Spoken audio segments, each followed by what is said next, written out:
It has sometimes struck me that some of you, when you have heard me tell these little adventures of mine, may have gone away with the impression that I was conceited. There could not be a greater mistake than this, for I have always observed that really fine soldiers are free from this failing. It is true that I have had to depict myself sometimes as brave, sometimes as full of resource, always as interesting. But then it was really so, and I had to take the facts as I found them. It would be an unworthy affectation if I were to pretend that my career has been anything but a fine one. The incident which I will tell you tonight, however, is one which you will understand that only a modest man would describe. After all, when one has attained such a position as mine, one can afford to speak of what an ordinary man might be tempted to conceal.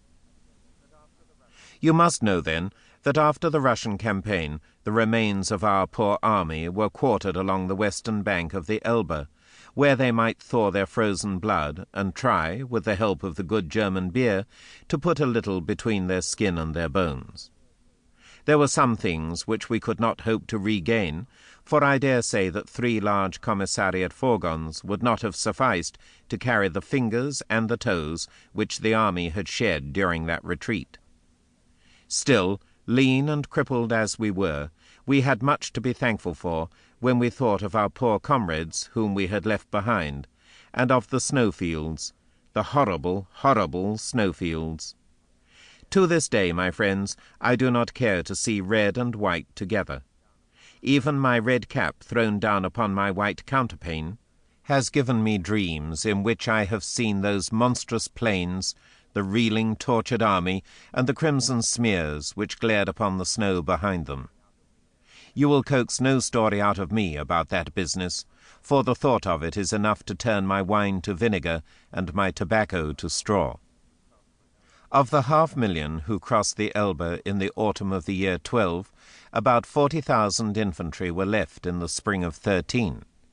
But they were terrible men, these 40,000, men of iron, eaters of horses and sleepers in the snow, filled too with rage and bitterness against the Russians. They would hold the Elbe until the great army of conscripts, which the Emperor was raising in France, should be ready to help them to cross it once more. But the cavalry was in a deplorable condition. My own hussars were at Borna, and when I paraded them first, I burst into tears at the sight of them. My fine men and my beautiful horses, it broke my heart to see the state to which they were reduced. But courage, I thought, they have lost much, but their colonel is still left to them.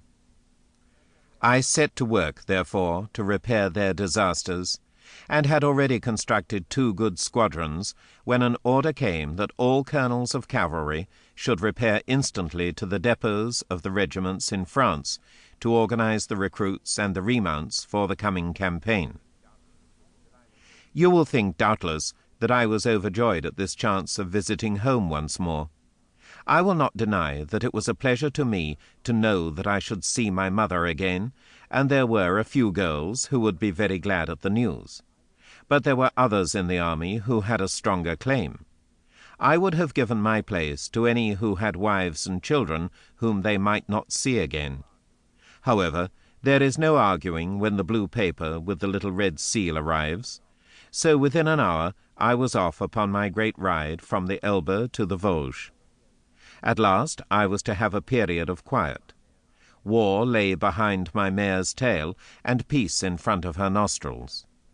So I thought, as the sound of the bugles died in the distance, and the long white road curled away in front of me through plain and forest and mountain, with France somewhere beyond the blue haze which lay upon the horizon.